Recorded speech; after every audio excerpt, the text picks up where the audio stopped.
আল্লাহ রাসূলের কম্পন দেখে আম্মা জান খাদিজাতুল কুবরা রাদিয়াল্লাহু তাআলা আনহা ডাক দিয়ে বলেছিলেন, ওগো পেয়ারা নবী, ওগো আমার স্বামী, আপনার কি হয়েছে? আপনি এইভাবে কাঁপতেছেন কেন? আল্লাহ রাসূল ডাক দিয়ে বলেছিল, ওগো আমার খাদিজা, সাম্মিলুনি সাম্মিলুনি, তাড়াতাড়ি আমাকে চাদর দিয়ে ঢেকে দাও। আমি এমন ভয় পেয়েছি আজকে, এই ভয়ের কারণে আমার শরীরের মধ্যে জ্বর চলে আসছে, আমার শরীর কাঁপতেছে, আমাকে ঢেকে দাও। খাদিজা রাদিয়াল্লাহু তাআলা আনহা বুঝতে পেরেছিলেন যে এই নবীর উপর আজকে 40 বছর যেহেতু পূর্ণ হয়েছে, আল্লাহ তাআলা এই নবীর উপর নবুয়ত দান করেছেন। সুবহানাল্লাহ। নবুয়তের ভারের কারণে আল্লাহ রাসূলের শরীরের মধ্যে জ্বর চলে আসছিল। আল্লাহ রাসূলের কম্পন দেখে মা খাদিজা রাদিয়াল্লাহু তাআলা আনহা ডাক দিয়ে বলেন, ইয়া রাসূলুল্লাহ, ইয়া হাবিবাল্লাহ, চিন্তা করবেন না, চিন্তার কোনো কারণ নাই। আপনি নবীকে আল্লাহ পাক রব্বুল আলামিন অপমানিত করবেন না, কারণ আপনি আত্মীয় স্বজনের সম্পর্ক ঠিক রাখেন, আপনি অসহায়দের পাশে থাকেন। শুনে নেন ইয়া রাসূলুল্লাহ, দুনিয়ার জমিনের সর্বপ্রথম আপনার ইসলামকে, আপনার নবুয়তকে আমি খাদিজা গ্রহণ করে নিলাম। আপনার হাতে হাত রেখে কালিমা পড়লাম, লা ইলাহা ইল্লাল্লাহু মুহাম্মাদুর রাসূলুল্লাহ। আলোচনা চলতেছিল সর্বযুগের সর্বকালের সর্বশ্রেষ্ঠ মহানায়ক, সর্বশ্রেষ্ঠ নবী, সাইয়্যিদুল আম্বিয়া, খাতামুন নবিয়্যিন, আশরাফুল আম্বিয়া, জনাবে রাসূল মুহাম্মদুর রাসূলুল্লাহ সাল্লাল্লাহু আলাইহি ওয়াসাল্লামের সিরাত নিয়ে আল্লাহ পাক রব্বুল আলামিন দুনিয়াতে যত মাখলুক তৈরি করেছেন, সবগুলো মাখলুকের অন্তরের মধ্যে আল্লাহ তাআলা তার পেয়ারা রাসূল, পেয়ারা নবী মুহাম্মদ আরবি সরওয়ারে দু কায়নাত, তাজদারে নাম মুহাম্মদ আরবি সাল্লাল্লাহু আলাইহি ওয়াসাল্লামের মহব্বত প্রত্যেকটা মাখলুকের অন্তরের মধ্যে ঢুকিয়ে দিয়েছেন। মানুষ না চিনলেও মুহাম্মদ সাল্লাল্লাহু আলাইহি ওয়াসাল্লামকে সে যুগের প্রত্যেকটা প্রাণী এবং মাখলুকাত পর্যন্ত আল্লাহ রাসূলকে চিনত। সেই জন্য সবকিছুই আল্লাহ রাসূল সাল্লাল্লাহু আলাইহি ওয়াসাল্লামের অনুগামী হয়ে গিয়েছিল, সবকিছু। একবার আল্লাহ রাসূল সাল্লাল্লাহু আলাইহি ওয়াসাল্লাম কিছু সাহাবায়ে কেরাম রাদিয়াল্লাহু তাআলা আনহুম আজমাইনদেরকে সাথে নিয়ে কোথাও হিজরতে গিয়েছিলেন যুদ্ধের জন্য। তো সেখানে গিয়ে মরুভূমির পথিমধ্যে আল্লাহ রাসূল সাল্লাল্লাহু আলাইহি ওয়াসাল্লাম এবং সাহাবায়ে কেরামদের কাছে যেই পরিমাণ পানি ছিল, সেই পানিগুলো শেষ হয়ে গিয়েছে, ফুরিয়ে গিয়েছে। তো পানির অভাবে সবাই কাতরাতে ছিল। মরুভূমি এলাকায় অনেক তাপমাত্রা, অনেক রোদ, সকলে অনেক হাই হতাশ করতেছিল পানি পিপাসায়, সবাই মৃত্যুপায় হয়ে গিয়েছে। এমন অবস্থায় সবাই এসে আল্লাহ রাসূল সাল্লাল্লাহু আলাইহি ওয়াসাল্লামের কাছে এসে আরজি জানাইলো, ইয়া রাসূলুল্লাহ, ইয়া হাবিবাল্লাহ, আমাদের কাছে যে পরিমাণে পানি ছিল সব পানি শেষ হয়ে গিয়েছে, এখন আমরা কি করব? এবং চলতে চলতে ওনারা এমন এক পর্যায়ে পৌঁছে গিয়েছিলেন যে পিছন দিকে গেলেও পানি খুঁজে পাবে না, সামনের দিকে কোথায় পানি আছে তা জানা নেই। পিছনে যদি যায় তাহলে পানির সন্ধান পেতে পেতে তার ইন্তেকালও করতে পারে, এমন একটা অবস্থা। আল্লাহ রাসূল সাল্লাল্লাহু আলাইহি ওয়াসাল্লাম বললেন যে তোমাদের যার যার সরু সামানা রয়েছে, এই সরু সামানার মধ্য থেকে কোন কোন পাত্রে একটু পানি আছে সেই পানিটা আমার কাছে নিয়ে আসো। তো সাহাবায়ে কেরাম রাদিয়াল্লাহু তাআলা আনহুম আজমাইন প্রত্যেকের থলে, ব্যাগ থেকে, মস্ত থেকে 1 ফোঁটা 2 ফোঁটা করে পানি একত্রিত করে একটা পাত্রের মধ্যে জমাইলেন। তো আল্লাহ রাসূল সাল্লাল্লাহু আলাইহি ওয়াসাল্লাম সেই পাত্রের মধ্যে তার ডান হাতের শাহাদাত আঙ্গুলি প্রবেশ করালেন। তো ডান হাতের শাহাদাত আঙ্গুলি প্রবেশ করানোর সাথে সাথে সেই আঙ্গুলি থেকে পানির ফোয়ারা উঠতে শুরু করলো। চিৎকার দিয়ে বলেন না আল্লাহু আকবার। সাহাবায়ে কেরামরা বর্ণনা করেন যে সেদিন সেই পাত্র থেকে আমরা সকল সাহাবায়ে কেরামরা পানি নিয়ে পান করেছি। ইতিহাসের কিতাব খুলে দেখেন, তারিখে নবুয়ার মধ্যে দেখেন, সিরাতুল আম্বিয়ার মধ্যে খুলে দেখেন, সাহাবায়ে কেরাম বর্ণনা করেন যে সেদিন আমরা সেই পানি থেকে সকল সাহাবী পান করেছি, আমাদের সকল পাত্রগুলো ভরিয়েছি, সকল পাত্র ভরিয়ে আমাদের যে পশু ছিল, ঘোড়া ছিল, উট ছিল, বকরি ছিল, এদেরকে পান করিয়েছি এবং আমাদের সকল পাত্রগুলো জমা করেছি, এরপরও পানি শেষ হয়নি। সুবহানাল্লাহ। এই ছিল আল্লাহ রাসূল সাল্লাল্লাহু আলাইহি সাল্লামের মুজিজা, কারামাত। আম্বিয়া আলাইহিস সালাতু ওয়াস সালামকে আল্লাহ পাক রব্বুল আলামিন বিভিন্ন নবীদেরকে বিভিন্ন রকমের মুজিজা দান করেছিলেন। আল্লাহ রাসূল সাল্লাল্লাহু আলাইহি সাল্লামের অনেক মুজিজা ছিল। যেমন একবার আবু জাহেল আল্লাহ রাসূলের কাছে আসছে, সে বলতেছে যে মুহাম্মদ ভাতিজা, যদি তুমি আসমানের চাঁদকে দ্বিখণ্ডিত করতে পারো তাহলে আমি তোমার ঈমান আনয়ন করব। আল্লাহ রাসূল বললেন, চাচা সত্যি বলেছেন তো? আমি যদি আসমানের চাঁদ দ্বিখণ্ড করতে পারি তাহলে কি সত্যি ঈমান আনবেন? আবু জাহেল বলল, হ্যাঁ আনবো ঈমান। আল্লাহ রাসূল সাল্লাল্লাহু আলাইহি সাল্লাম তার শাহাদাত আঙ্গুলি দ্বারা আসমানের দিকে, চাঁদের দিকে একটা ইশারা করলেন। এই ইশারা করার সাথে সাথে আসমানের চাঁদ দ্বিখণ্ডিত হয়ে গিয়েছে। সুবহানাল্লাহ। যেই নবীর আঙ্গুলের ইশারায় চাঁদ দ্বিখণ্ডিত হয়, যেই নবীর আঙ্গুলি থেকে পানির ফোয়ারা বের হয়, যেই নবী যে রাস্তা দিয়ে চলাফেরা করে রাস্তার উপর দিকে মেঘের ছায়া যেই নবীকে ছায়া প্রদান করে, যেই নবী যেদিক দিয়ে হাঁটে, যেখানে আল্লাহ রাসূল সাল্লাল্লাহু আলাইহি সাল্লামের পা মুবারক জমিনে পড়ে, সেই জমিনের অংশটুকু মেশকে আম্বরের মতো ঘ্রাণযুক্ত হয়ে যায়। যেই নবীর শরীরের ঘ্রাণ, যেই নবীর শরীরের ঘামকে সাহাবায়ে কেরাম রাদিয়াল্লাহু তাআলা আনহুম আজমাইন আতর হিসেবে শিশির মধ্যে ঢুকায় রেখে সেই শরীরের ঘামগুলো তারা সুগন্ধি হিসেবে ব্যবহার করত। যেই নবীর প্রস্রাব থেকে মেশক আম্বরের ঘ্রাণ বের হইত, সেই নবীকে মাখলুকাত এবং আমরা না চিনলেও সে যুগের যে মাখলুকাত ছিল, অন্যান্য প্রাণীরা পর্যন্ত আল্লাহ রাসূলকে চিনত। কথা বলেন ঠিক কিনা? আসমান, তারকারাজি, চন্দ্র, সূর্য, গ্রহ, নক্ষত্র সবকিছু আল্লাহ রাসূলকে চিনত, কারণ তারা খুব ভালো করেই জানে যে এই শ্রেষ্ঠ নবীর ওসিলায় আল্লাহ তাআলা আমাদেরকে বাঁচিয়ে রাখছেন এবং আমাদেরকে সৃষ্টি করেছেন। কিন্তু আমরা চিনি না।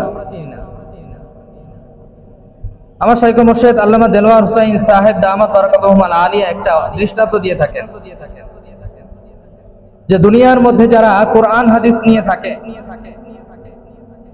কোরআন এবং হাদিসের প্রত্যেকটা যুগে আল্লাহ পাক রব্বুল আলামিনের বিধানের সর্বোত্তম সর্বোৎকৃষ্ট ধারক বাহক ছিল আম্বিয়ায়ে কেরাম। এর পরবর্তীতে আমাদের নবীর আগে নবী চলে গেলে সেই নবীওয়ালা কাজ রহিত হয়ে যেত, কিন্তু আমাদের নবীর পর আর কোনো নতুন নবী আসবে না। আল্লাহ রাসূল বলেন, আনা খাতামুন নবিয়্যিন লা নাবিয়্যা বা'দি, আমি শেষ নবী, আমার পর আর কোনো নবী আসবে না। এই জন্য নবীর কাজ পরবর্তীতে আখিরি জামানায় আমাদের উপর বর্তাইছে। তো নবী যেমন শ্রেষ্ঠ, নবীর কাজ, নবীর দায়িত্ব যারা করে তারাও শ্রেষ্ঠ। তো আমার শায়েখ বলেন যে নবীকে মানুষ চিনবে কিভাবে? তিনি কুকুরের সাথে তুলনা করেন যে একটা বিবাহ অনুষ্ঠান, একটা বাড়িতে যখন একটা বড় ধরনের আয়োজন হয়, সেই বড় ধরনের আয়োজন কাকে উদ্দেশ্য করে হয়? পাত্রকে উদ্দেশ্য করে, তাই না ভাই? কথা বুঝেন। একটা বিবাহ বাড়িতে এত বড় আয়োজন করা হয়, এটা বর পক্ষকেই লক্ষ্য করে। এই বিশাল বড় আয়োজনের মধ্যে বিশাল খাবারের আয়োজন করা হয়।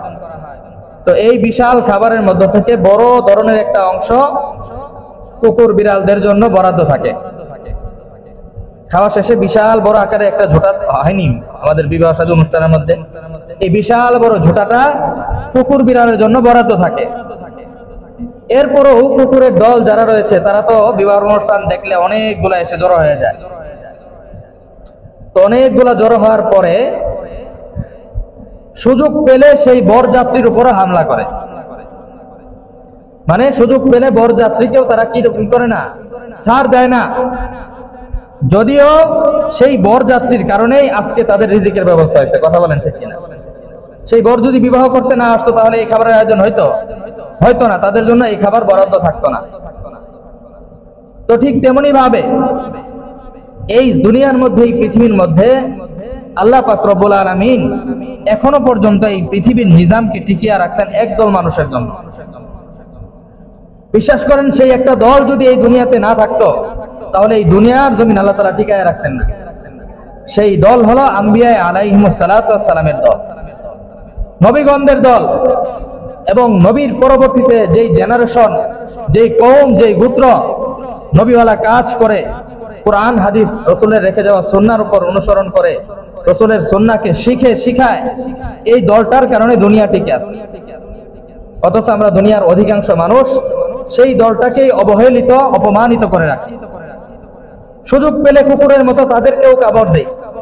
তা আমার সাহেব খুব সুন্দর করে বোঝাইতেন যে যদি কুকুর জানতো যে ওই বরযাত্রীর কারণে আমার খাবারের রিজিকের ব্যবস্থা হয়েছে, তাহলে সেই কুকুররা সেই বরযাত্রীকে মাথায় উঠায় রাখতো, কামড় দিব তো দূরের কথা।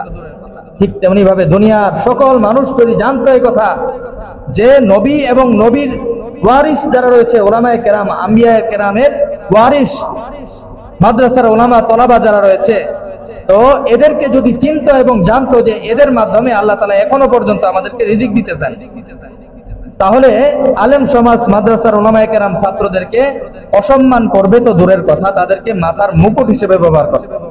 কথা বলেন ঠিক কিনা? যদি আমরা জানতাম, ধরেন আমরা যদি সবাই জানতাম যে আমাদের মাঝেই একটা মানুষের কারণে আজকে আল্লাহ তাআলা আমাদেরকে এই শ্বাস নিঃশ্বাস নেওয়ার ক্ষমতা দিছে, তাহলে ওই মানুষটাকে কি পরিমাণ আদর আপ্যায়ন করতাম আমরা।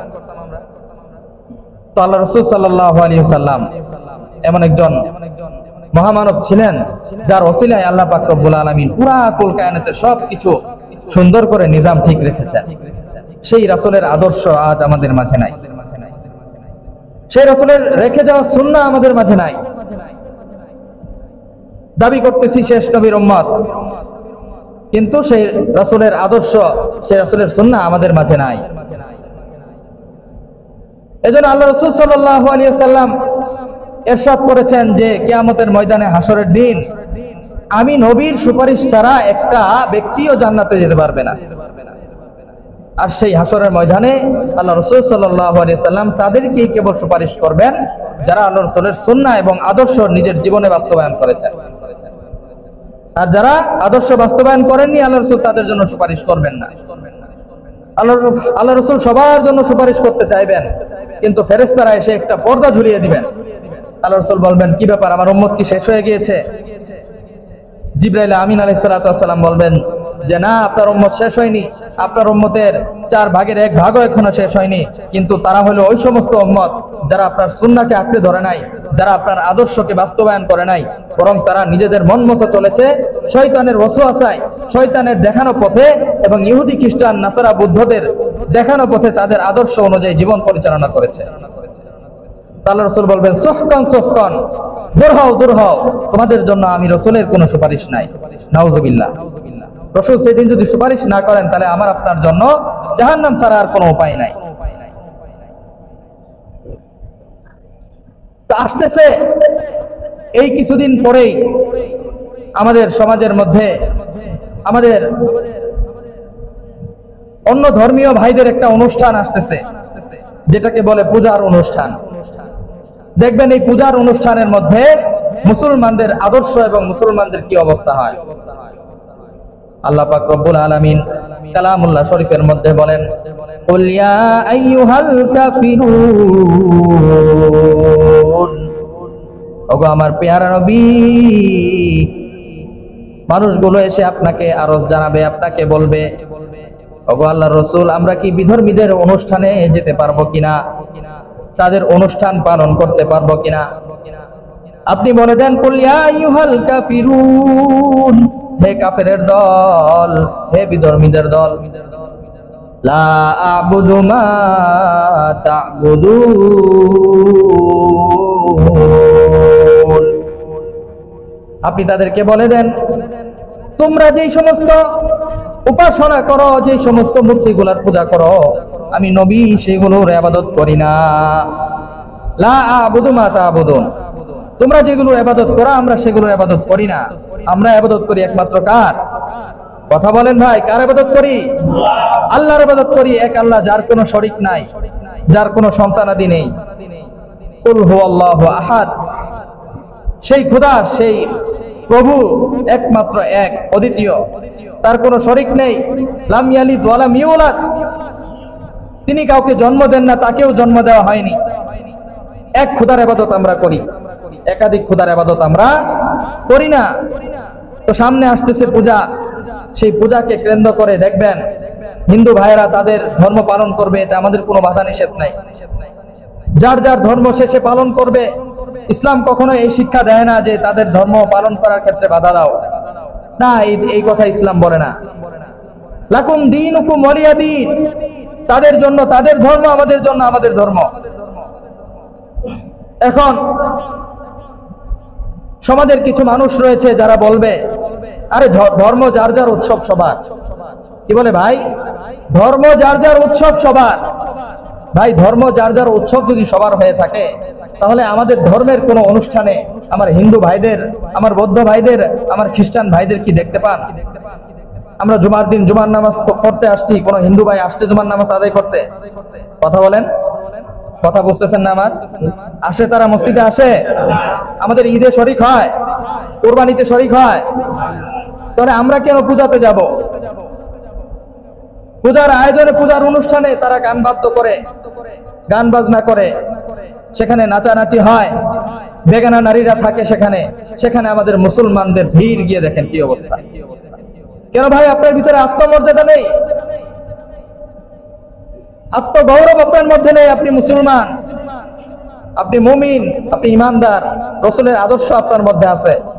আপনি কিভাবে আমার ওই সমস্ত ভাই যারা শিরক করতেছে, আল্লাহর সাথে যারা শরীক করতেছে, তাদের অনুষ্ঠানের মধ্যে আপনি কিভাবে শরীক হন? এটা মুসলিম হিসেবে আপনার ভিতরে গায়রত থাকতে হবে। যেই মূর্তির বিরুদ্ধে আল্লাহ রাসূল সাল্লাল্লাহু আলাইহি ওয়াসাল্লাম 13টা বছর এমন কষ্ট করেছেন, যেই কষ্টের কথা, যেই কষ্টের ইতিহাস শুনলে দুটা চোখের পানি চলে আসে। ভাই মনোযোগ দিয়ে এইদিকে। মুশরিকদের বিরুদ্ধে, মূর্তি পূজার বিরুদ্ধে আল্লাহ রাসূল সাল্লাল্লাহু আলাইহি ওয়াসাল্লাম 13টা বছর এমন জীবন অতিবাহিত করেছেন। আল্লাহ রাসূল সাল্লাল্লাহু আলাইহি ওয়াসাল্লাম 25 বছর বয়সে হযরত আম্মা জান খাদিজাতুল কুবরা রাদিয়াল্লাহু তাআলা আনহাকে বিবাহ করেন। বিবাহ করার পর তিনি খুব ভালো করে ব্যবসা বাণিজ্য করতেছিলেন এবং আল্লাহ রাসূল সাল্লাল্লাহু আলাইহি ওয়াসাল্লামের ব্যবসা বাণিজ্যের মধ্যে এত পারদর্শিতা ছিল এবং আল্লাহ রাসূল সাল্লাল্লাহু আলাইহি ওয়াসাল্লাম এমন আমানতদারিতার সাথে ব্যবসা বাণিজ্য করতেন যে মক্কার মানুষজন তাদের গুরুত্বপূর্ণ জিনিস, দামি স্বর্ণ গহনা, এই সব কিছু আল্লাহ রাসূল সাল্লাল্লাহু আলাইহি ওয়াসাল্লামের কাছে আমানত রাখতেন। ভাই, আমাদের জামানায় এমন কোন লোক পাওয়া যাবে যার কাছে আমাদের কোটি কোটি লাখ লাখ টাকা আমানত হিসেবে আমরা রাখি? পাওয়া যায় না, নিতান্ত কম, এক দুইজন থাকলে থাকতে পারে। কিন্তু আল্লাহ রাসূল সাল্লাল্লাহু আলাইহি ওয়াসাল্লামের জামানায় আল্লাহ রাসূলের কাছে সবাই, মদিনার মুশরিক বলেন, ইহুদি বলেন, নাসারা বলেন, খ্রিস্টান বলেন, সবাই এসে আল্লাহ রাসূলের কাছে তাদের দামি দামি জিনিস, উপহার সামগ্রী আমানত রাখতেন। সুবহানাল্লাহ।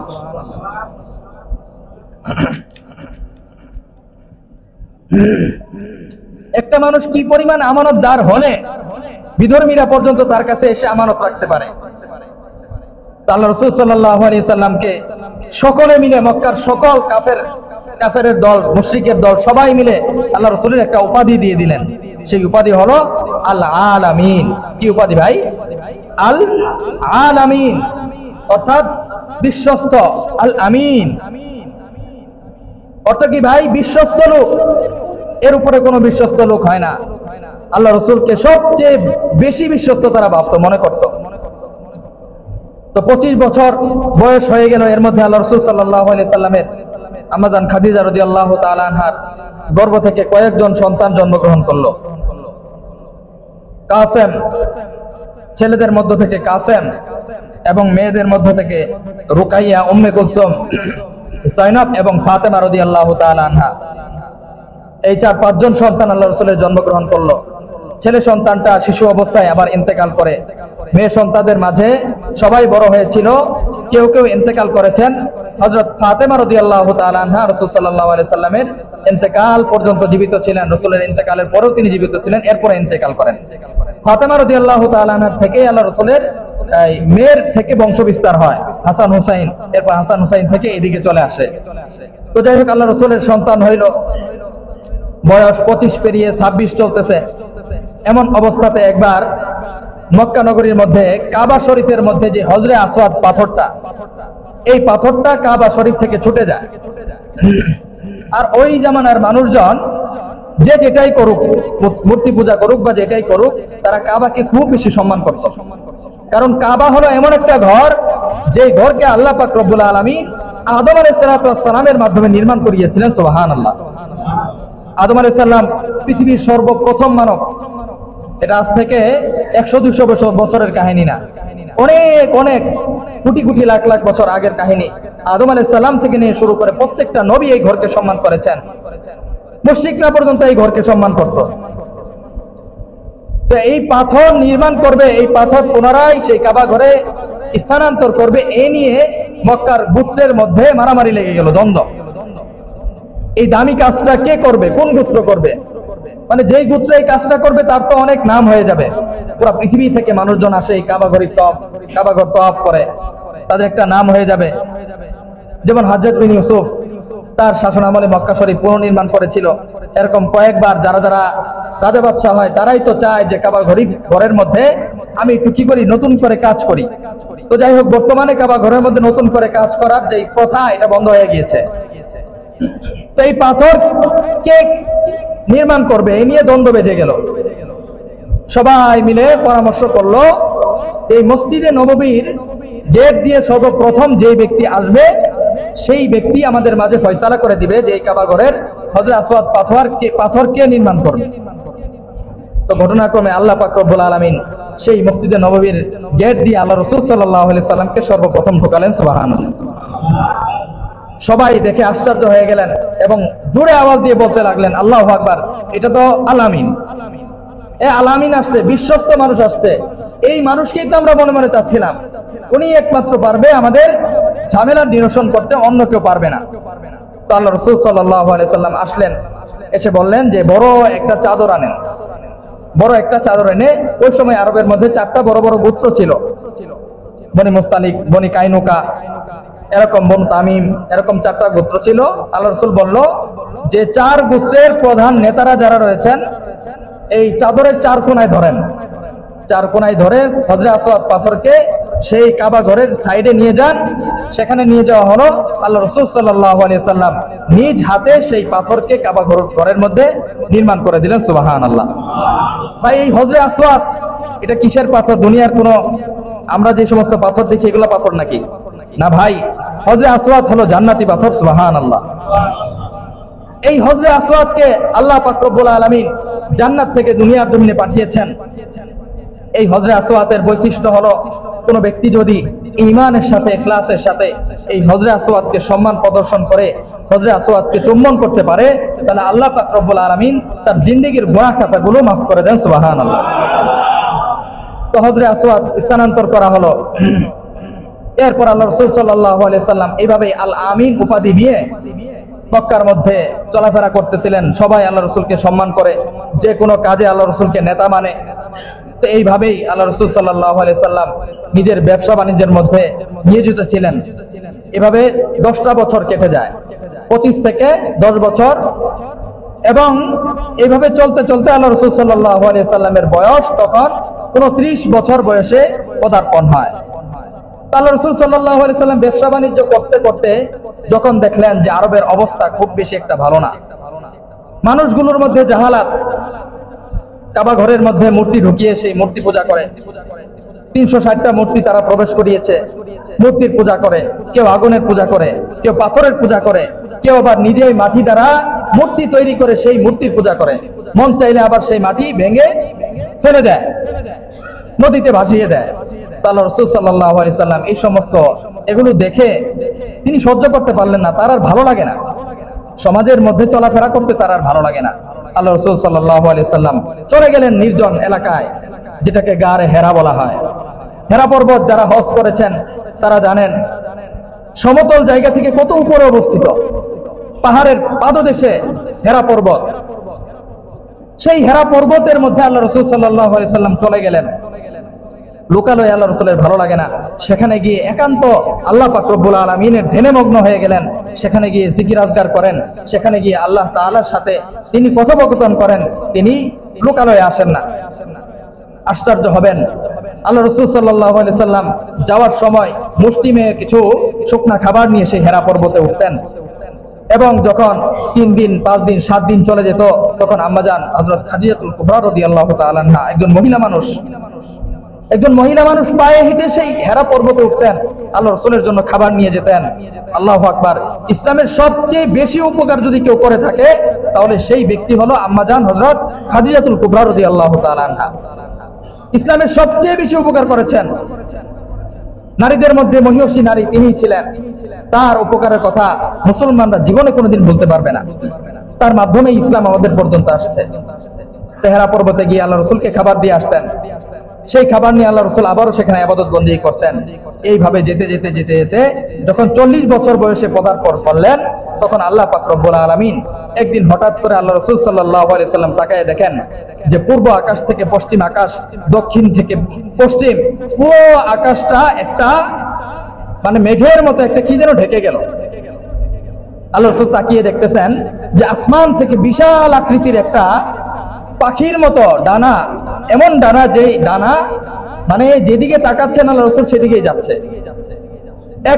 এক পর্ব থেকে আরেক পর্ব পর্যন্ত ডানা, এবং আসমান থেকে জমিন পর্যন্ত পা এত বড় লম্বা।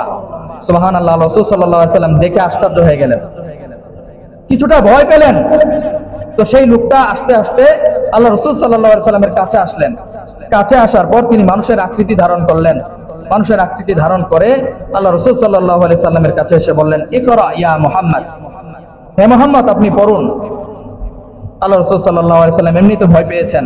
আরে হেরা গুহা, একা একা নির্জন এলাকা, সেখানে আবার এত বড় আকৃতির একটা মানুষ, সে হুট করে এসে আল্লাহ রাসূলকে বলতেছেন, ইকরা ইয়া মুহাম্মদ, হে মুহাম্মদ পড়ুন, ইকরা বিসমি রাব্বিকাল্লাযী খলাক, আপনি সেই প্রভুর নাম নিয়ে পড়া শুরু করুন, যেই রব, সেই প্রভু আপনাকে তৈরি করেছেন। আল্লাহ রাসূল সাল্লাল্লাহু আলাইহি সাল্লাম বললেন, মা আনা বিকারিন, আমি তো পড়তে জানি না, আমি কিভাবে পড়বো? আমি তো লেখাপড়া করিনি, আমি পড়তে পারবো না। তো জিবরাইল আমিন আলাইহিস সালাতু ওয়াস সালাম আল্লাহ রাসূল সাল্লাল্লাহু আলাইহি সাল্লামকে বুকের সাথে মিলিয়ে জোরে একটা চাপ দিলেন।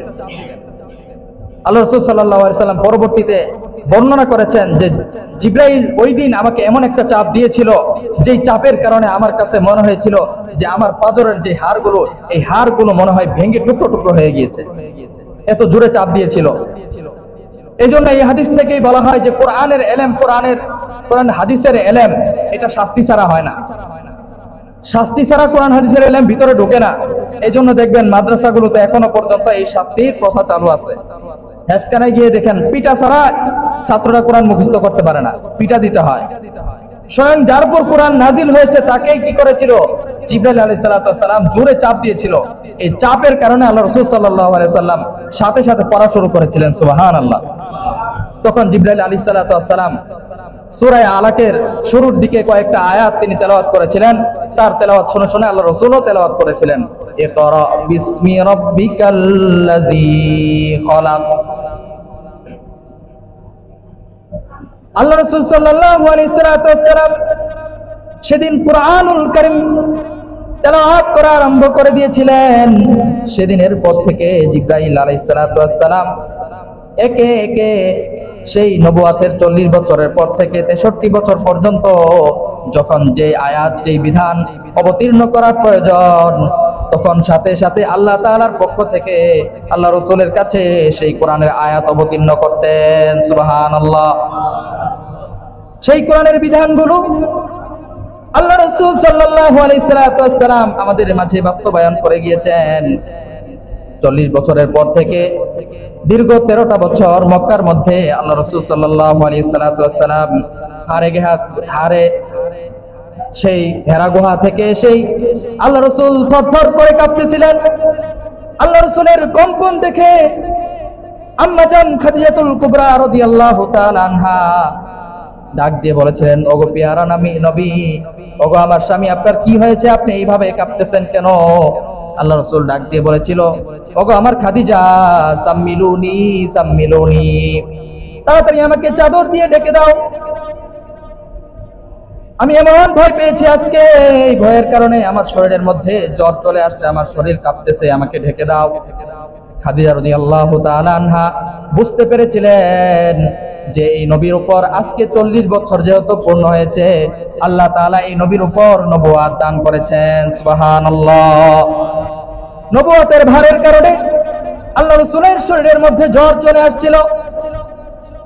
আল্লাহ রাসূলের কম্পন দেখে মা খাদিজা রাদিয়াল্লাহু তাআলা আনহা ডাক দিয়ে বলেন, ইয়া রাসূলুল্লাহ, ইয়া হাবিবাল্লাহ, চিন্তা করবেন না, চিন্তার কোনো কারণ নাই। আপনি নবীকে আল্লাহ পাক রব্বুল আলামিন অপমানিত করবেন না, কারণ আপনি আত্মীয় স্বজনের সম্পর্ক ঠিক রাখেন, আপনি অসহায়দের পাশে থাকেন। শুনে নেন ইয়া রাসূলুল্লাহ, দুনিয়ার জমিনের সর্বপ্রথম আপনার ইসলামকে, আপনার নবুয়তকে আমি খাদিজা গ্রহণ করে নিলাম।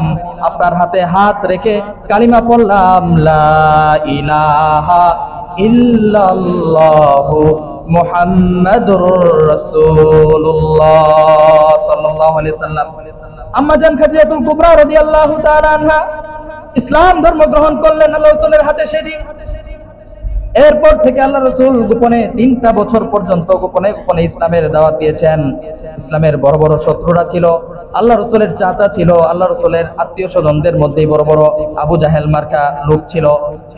আল্লাহ রাসূল নামাজ পড়তেন গোপনে। আবু জাহেল উটের নাড়ি ভুড়ি নিয়ে যায় আল্লাহ রাসূলের পিঠের মধ্যে ছেড়ে দিত। আল্লাহ রাসূলকে কত কষ্ট দিত।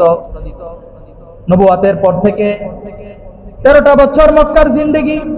এই মক্কার জিন্দেগির মধ্যে আল্লাহ রাসূল সাল্লাল্লাহু আলাইহি সাল্লাম নানান ধরনের নির্যাতন সহ্য করেছেন। নির্যাতন নিপীড়নের এক পর্যায়ে আল্লাহ রাসূল মক্কা নগরীর মধ্যে থাকতে পারলেন না। আল্লাহ রাসূল সফর করলেন তায়েফে। মনে করলেন তায়েফবাসী, মক্কাবাসী আমার কথা শুনে না, তায়েফবাসীকে গিয়ে আমি ইসলামের দাওয়াত দিব, তায়েফবাসীরা ইসলাম গ্রহণ করবে, সেখান থেকে ইসলামের হাওয়া পুরা পৃথিবীতে চালু হয়ে যাবে। আল্লাহ রাসূল এই চিন্তা নিয়ে তায়েফে গেলেন। তায়েফে গিয়ে তায়েফের মানুষগুলোকে দাওয়াত দিলেন, ইসলামের দাওয়াত। আল্লাহ তাআলা এক, আল্লাহর কোনো শরীক নাই, মূর্তি পূজা করা যাবে না, আগুনের পূজা করা যাবে না। এই দাওয়াত যখন তায়েফবাসীকে দিলেন, তায়েফবাসীরা আল্লাহ রাসূলের দাওয়াতকে কবুল করবে তো দূরের কথা, পোলাপানকে লাগিয়ে দিল আল্লাহ রাসূলের পিছনে পাথর নিক্ষেপ করে করে মুহাম্মদুর রাসূলুল্লাহ সাল্লাল্লাহু আলাইহি সাল্লামের দেহ মুবারক থেকে রক্ত ঝরালেন। নাউজুবিল্লাহ। আল্লাহ রাসূল মার খেয়ে এমন অবস্থা হলেন, রক্ত টপকিয়ে টপকিয়ে পড়তেছে। আল্লাহ রাসূলের জুতা মুবারক রক্ত দিয়ে ভরে গেল। সাহাবায়ে কেরাম যিনি সাথে ছিলেন তিনি বললেন, ইয়া রাসূলুল্লাহ, ইয়া হাবিবাল্লাহ, আপনার রক্তগুলো জমিনের মধ্যে ফেলে দেন, তাহলে আপনার ব্যথা একটু কম হবে।